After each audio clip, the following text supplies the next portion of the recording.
Thank you so much for coming. It means a lot, showing you want to improve your health. We are going to throw a lot of really great information at you today. So I would like, if you have any questions throughout the presentation, please jot them down, and then at the end of the presentation, we will open up the floor to any questions you might have. All right? So today we're going to talk about 5 ways to decrease inflammation and stress in your life. And this is so essential because there are so many factors in today's day and age that are causing inflammation and stress. And a lot of people want to know how to help that and how to deal with that. So we're going to go over some of those things today. So I'd like to ask people, what is the most important thing? What do we value most in this life? Our health. Our health. Anything else? What else do we value? Mobility. Mobility. Anything else? Money. Money, absolutely. Hey, everybody needs money. I was thinking it. Absolutely. So, a couple things are relationships, loved ones, our careers, our passions, our hobbies, traveling, money. How you doing, sir? Got one more seat left for you right here. Yeah. So we were just talking about what we value most in this world, and some people. Hello, how you doing? Come sit down. I'll get up. I think there's chairs outside. No. Sit Here, here. take a seat. I'll sit right there. I'll stand. Go ahead. Take a seat right here. Might be in your way a little bit, but That's all right. okay. All right. So what do we value most in this world? It comes down to relationships, career, traveling, money. But the most important thing, I believe, health is wealth. And the reason I say that is because I lost all of these things. All of these things that you see here, you cannot enjoy if you don't have your health. You can have all the money in the world, but it does not matter if you are not healthy and you can't share your affection and your energy with your loved ones and your career and your passion or hobbies. It's just not possible. So what is inflammation? Does anybody here know what inflammation might be? Swelling? Swelling, good. Swelling. Any other signs of inflammation? Redness. Pain. Hotness. Like heat in the area of inflammation. So, by definition, inflammation is a localized or systemic physical condition in which part of the body becomes reddened, swollen, hot, and often painful, especially as a reaction to injury or infection. Now, there are 3 main ways that inflammation can occur and take place.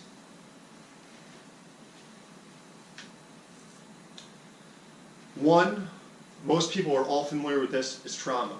You bang your elbow on a desk, you hit your knee, any sports injuries or car accidents, you're going to get redness, swelling, heat, inflammation in the area where you bang your body.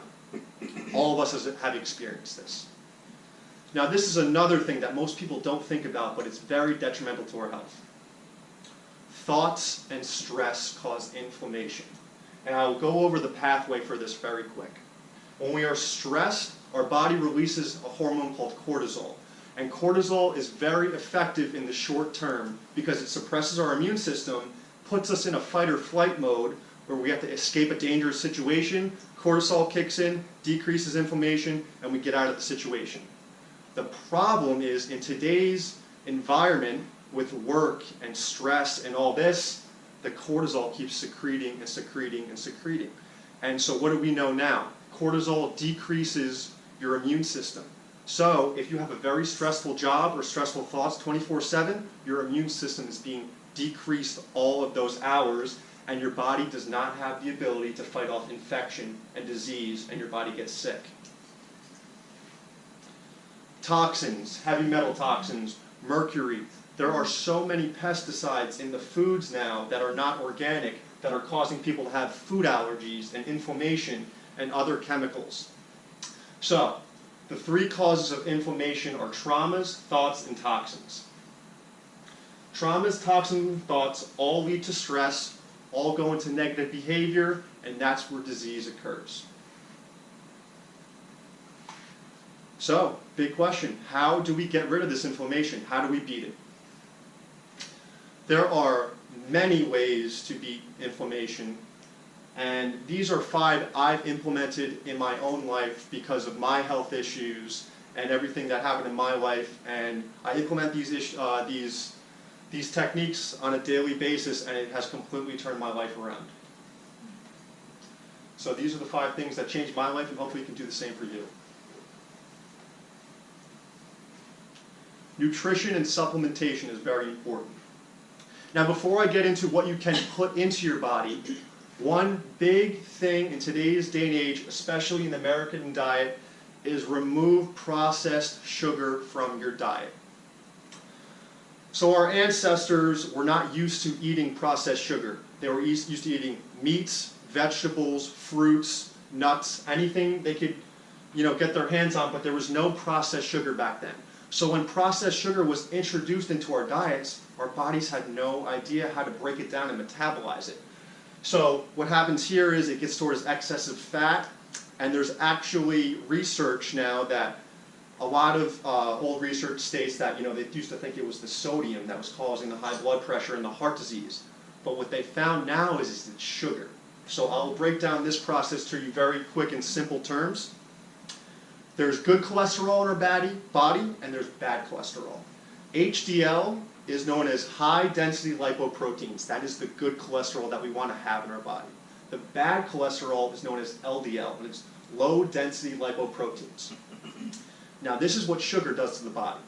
It acts on those HDL lipoproteins and diminishes the good, healthy fats that we need in our body, and it raises the bad fats in our body.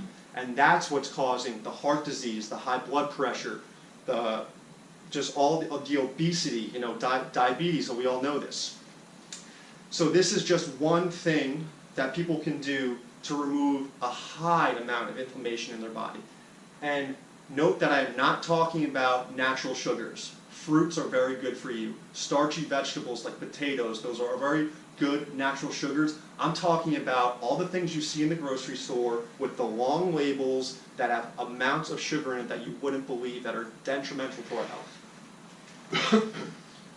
So now we're going to talk about some things that we can implement, that we can do, that are natural and are good for us, that are good for decreasing inflammation in the body. Coconut oil is one of my favorites. It's very accessible. You can get it at Whole Foods. It's a very strong anti-inflammatory. So most of us, including myself, have been eating this American diet for many years, and our intestines and our digestive tracts get inflamed. What the coconut oil can do is you take a teaspoon of coconut oil and digest it once a day. It could decrease the inflammation in the intestines and bring the swelling down.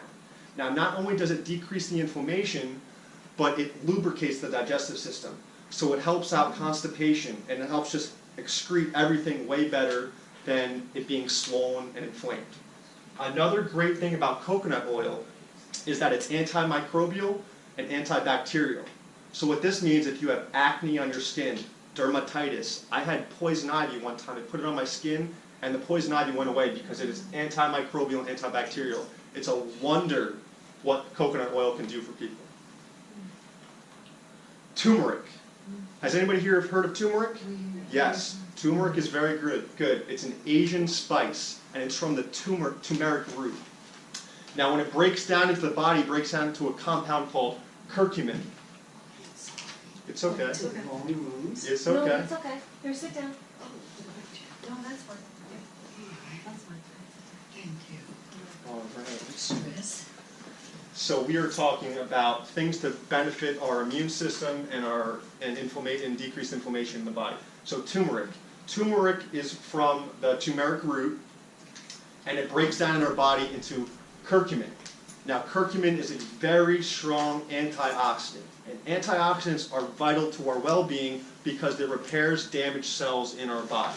So if you have any unwanted cells in the body that are causing cancer or inflammation or just have mutated a little bit, the antioxidants will cling to the free radicals in our body, repair the cells so they're healthy. So that's very important that we get as much antioxidants in our body as possible, especially with our environment these days. So the turmeric is very good. It also has been shown that it works very well with black pepper. All the properties and compounds combine very well, and our body absorbs it very well when it's combined with black pepper. So that's something you could put on your salads. Turmeric and black pepper will decrease inflammation and get you feeling really good again. The red pepper's not good. What'd you say? Red pepper is not good. Red pepper's good. This is just, it specifically said black pepper.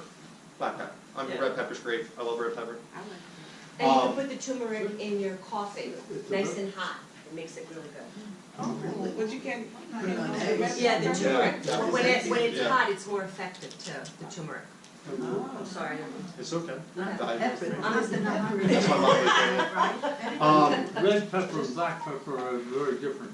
Yes, They're yes. Totally different. Yeah. Totally. They're I did not say anything about red pepper. I was talking about black pepper, but red pepper is great. I love it. I don't know the health benefits, and turmeric, right? I was strictly talking about the black pepper there. Right. But another thing that is very essential to our immune system is probiotics. Now, 90% of our immune system is, the research is showing that they're finding it's in our gut. And we are just made of microorganisms and microvilli in our gut that keep us healthy. Now, over time with inflammation, not eating the proper foods, antibiotics wipe out the gut flora in our gut, and our body does not have the capability to fight off the common cold or just regular diseases that it should be able to fight off. This is where probiotics come in, and that's why they're so essential. Probiotics will increase the amount of healthy bacteria in your gut, and it will help you fight off infections and just regular colds and just boost the immune system. Now, it's very important that you supplement probiotics with antibiotics, because the antibiotics, remember, they're going to wipe out the gut flora. So while you're taking antibiotics, supplement with probiotics and continue for 2 or 3 weeks after, because you're below baseline.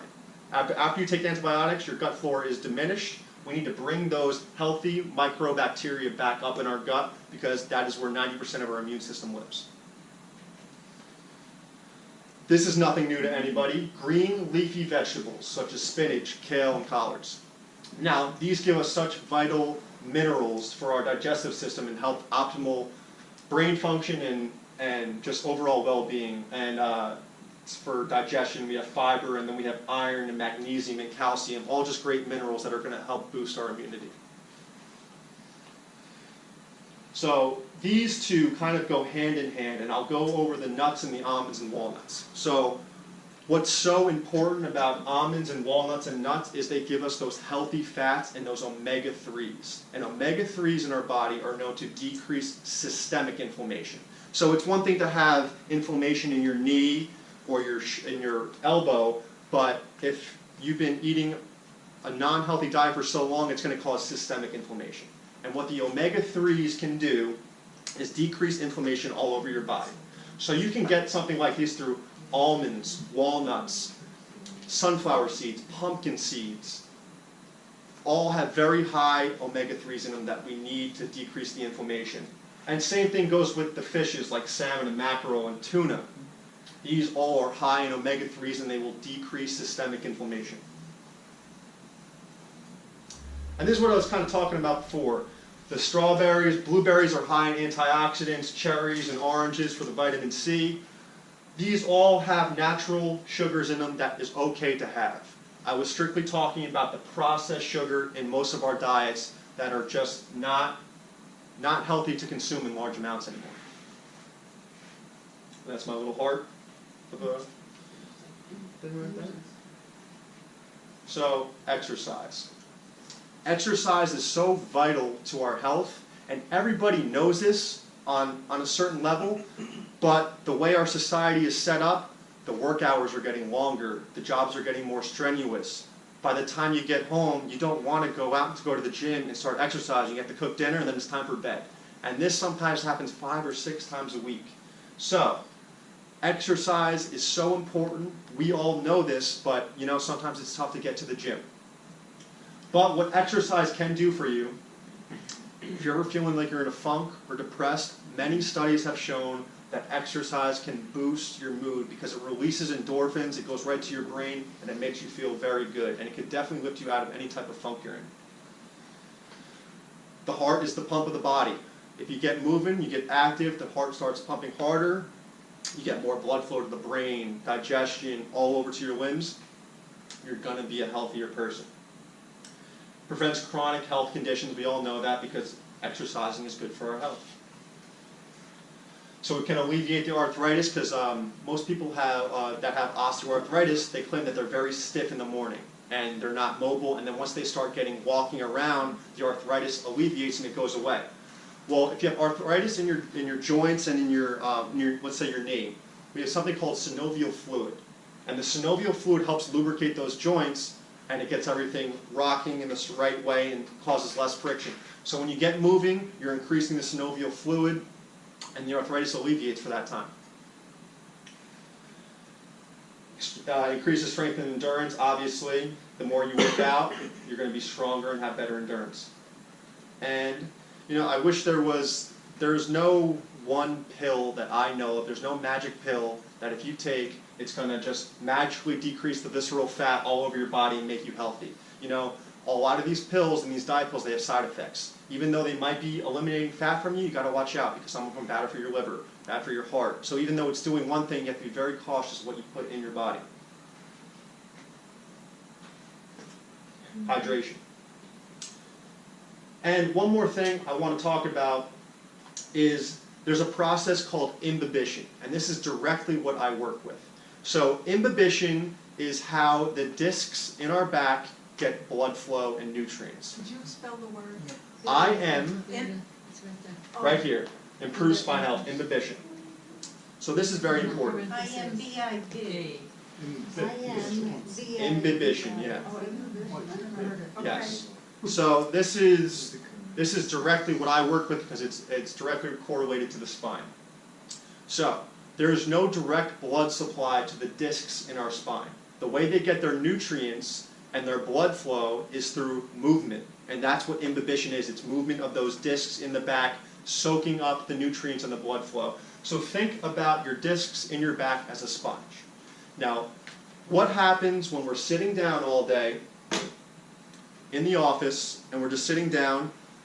If your discs are a sponge, you have a compressive load on that disc, and it's causing it to decrease and dry out and lose all its stiff and not being able to move. Why exercise and movement is so important is because that's how our spinal cord gets its nutrients. The disc spaces get their nutrients through the imbibition and the movement and everything. So that's why if you're at work, it's very good that you can use a yoga ball instead of a chair. You can just get a little bit of motion going on. Try walking around for 30 minutes at the office rather than sitting down for 3 hours, because the imbibition will make your spine a lot healthier, and exercise will make your spine a lot healthier because that is how it gets its nutrients. Hydration. I am very big on hydration for many different reasons. So why is hydration so important? Does anybody know what the percentage of water we are made of? 70%, that's great. 70% of us is made of water. So if you think about it, if you put healthy water in your body, you can completely change your life. So I'm going to run through all of these right here. This is very important. Alkaline versus acidic environments. So our body runs on a pH scale. It means potential hydrogen. Alkaline is 8 and above on that scale. The scale goes from 1 to 14. Alkaline is 8 and above. Acidity is 1 to 6. And when you think of acidity, what do you think of? You think of deterioration and just not healthy and burning. Diseases love acidic environments. They thrive in acidic environments. That's what they're looking for. We need to transform our body into the alkaline state, and that's where health thrives. Diseases cannot live in alkaline environments. It's just impossible. They cannot thrive there. So, how do we bring our body to an alkaline state? There are many vegetables and fruits and just good foods that we can bring over to the alkaline state.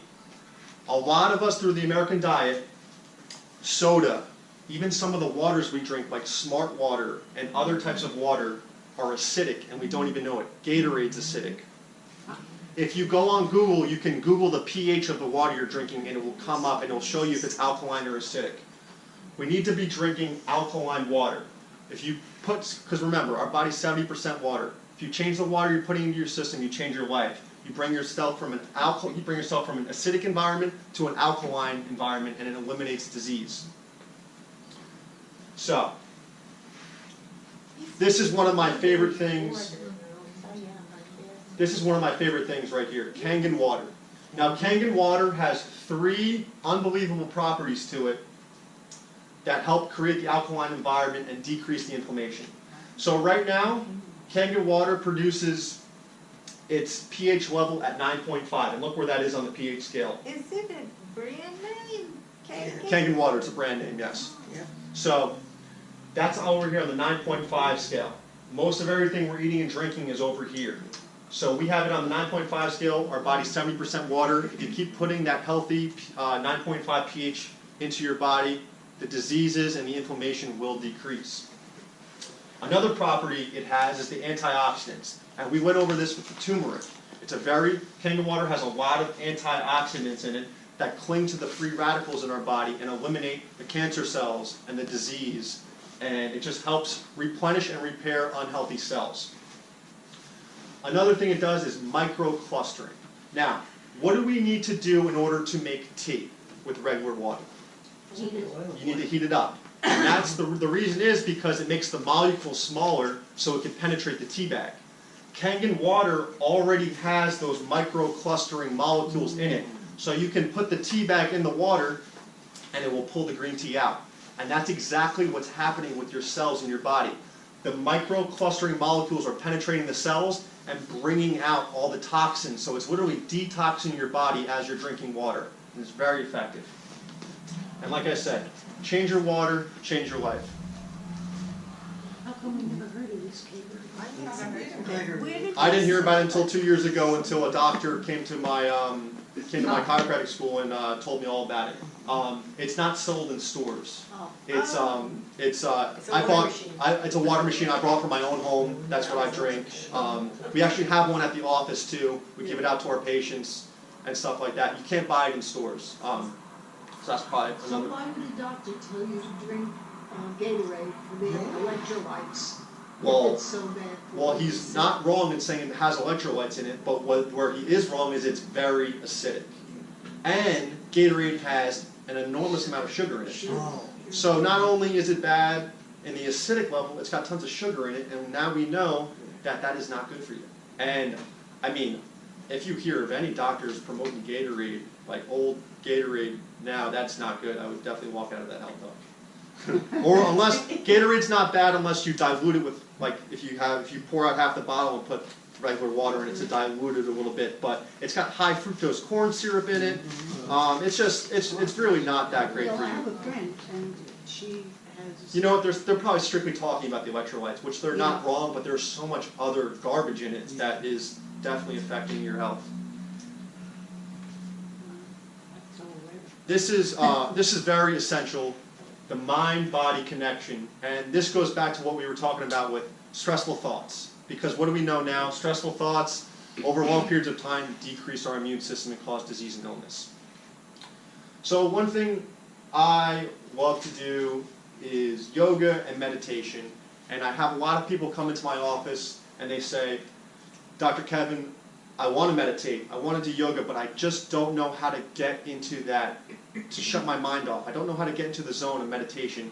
And you know what? Meditation isn't always sitting cross-legged with your thumbs out like this and going, That is not always meditation. That is one way to do it, but there are many different ways to do it. Meditation is just being present where you are, being aware of your surroundings. So if you're walking the dog down the street, be aware of all the colors on the trees and the leaves, and paying attention to your footsteps, and not being... Has anybody driven home from work and have no idea how they got home? They're just spaced out, they get in the driveway, like, oh, wow, that was weird. So that is just, you're on autopilot. You're not present. You don't know where your thoughts are because your mind is racing. So a great way to do that, what I like to do every morning is I like to just get into a comfortable spot, however you feel comfortable. It could be on the ground, it could be laying down on the floor. I like to think of 5 things I'm extremely grateful for in this life, because what that does is it dissolves negativity and makes you feel better. So 5 things you're grateful for in the morning is very, very powerful thing. And then I like to put myself through my day. So by the time I do come into those situations in life during the day, I've already seen it in my mind and I'm prepared mentally. And you know, it's as easy as walking the dog down the street and being where your feet are. Be where your feet are. Or if you're brushing your teeth, how many people brush their teeth and they're just thinking about everything they're going on that day? Has anybody thought about brushing each individual tooth and seeing yourself in the mirror and just being completely present? That will shut off the mind and just decrease a lot of stress, because there's nothing lacking in the present moment. Everything is right there and it's perfect in front of us. There's no distractions. It's very helpful. And you know, other things like yoga. Yoga is a great stretch, but it also develops a relationship with yourself. And that's why it's very important to, you know, stretch and just have a connection with yourself. And you know, our ancestors, they lived out in nature. They were always out in nature. And you know, they say that we have free nerve endings and receptors in our feet that when we walk on grass, it actually can boost our mood. And when you just are around nature, you make connections and it can boost overall immunity and well-being. So, you know, go for a hike. Immerse yourself in nature. Lay in the sun. Sun's got vitamin D, and I'm not talking about extensive periods of time. Put on the sunscreen because it could be harmful, but just short periods of time, go outside, lay in the sun, you will feel better because it's got the vitamin D, and it's going to be good for calcium. And just overall well-being, it's going to boost your mood, and it's going to make you feel good.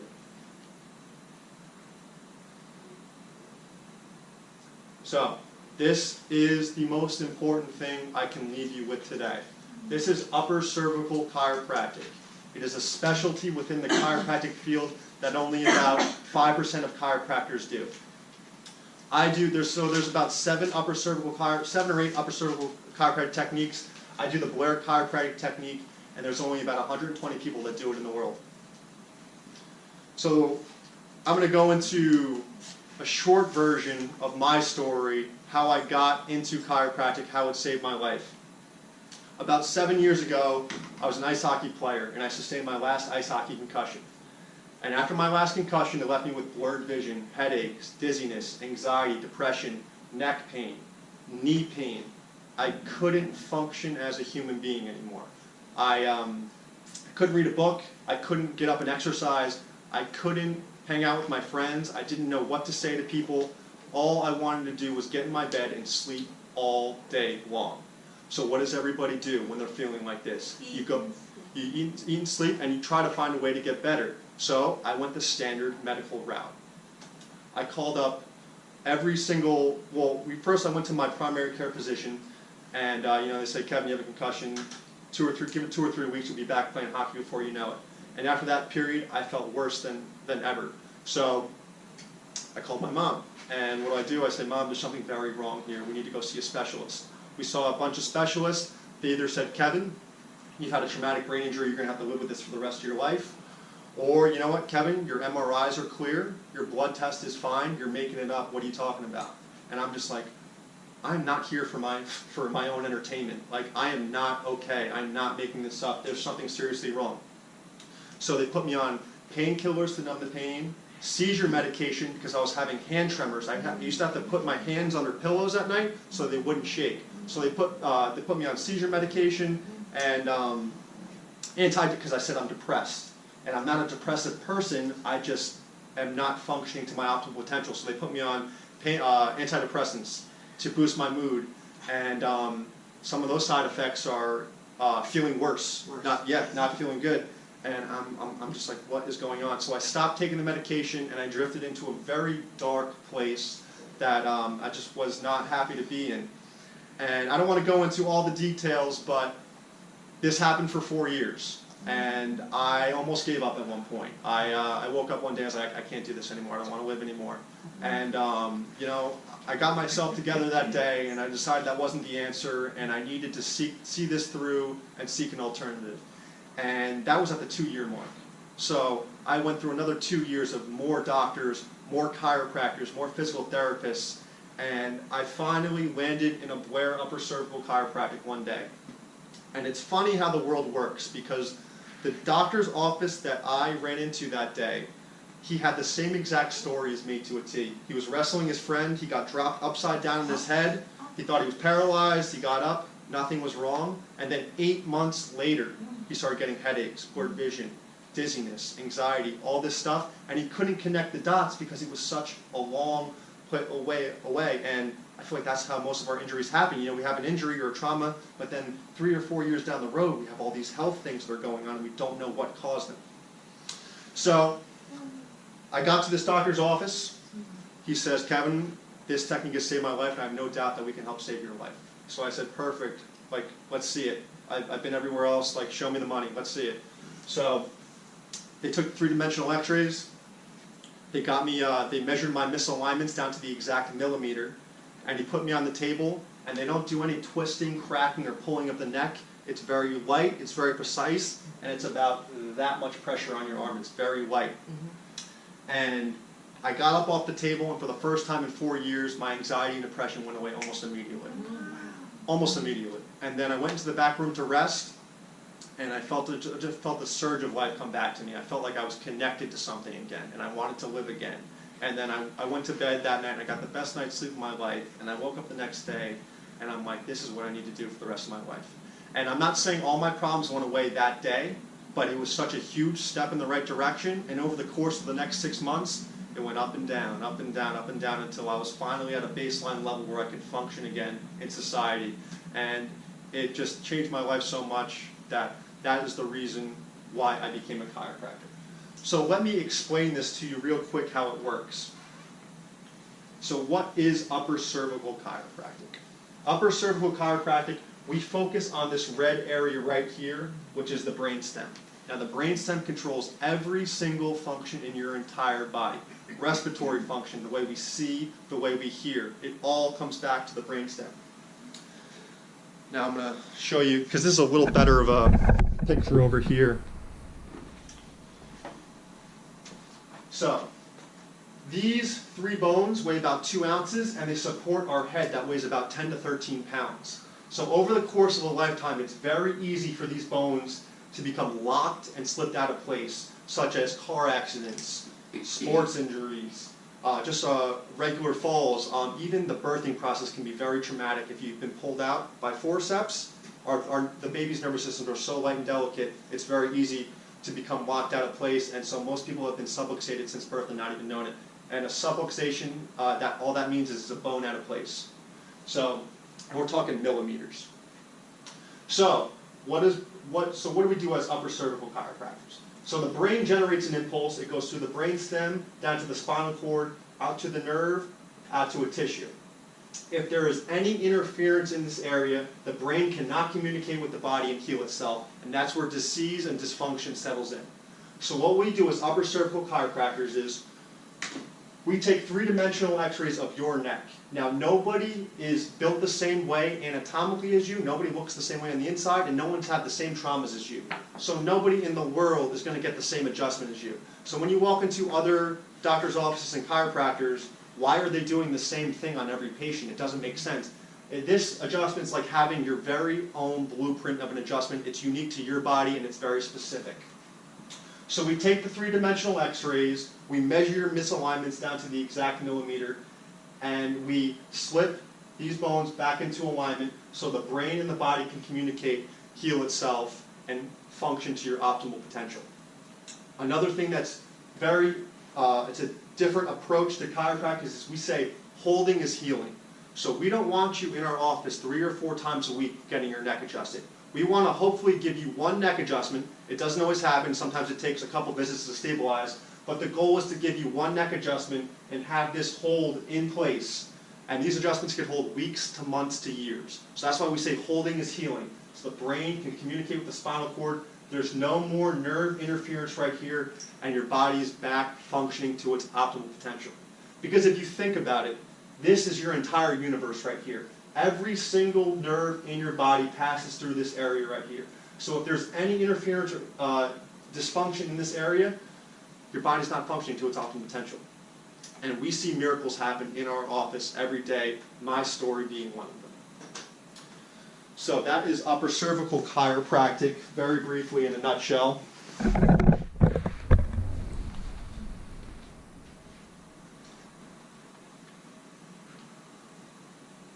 So our office is literally walking distance. I walked here from the office. It's 41 Plymouth Street, right there.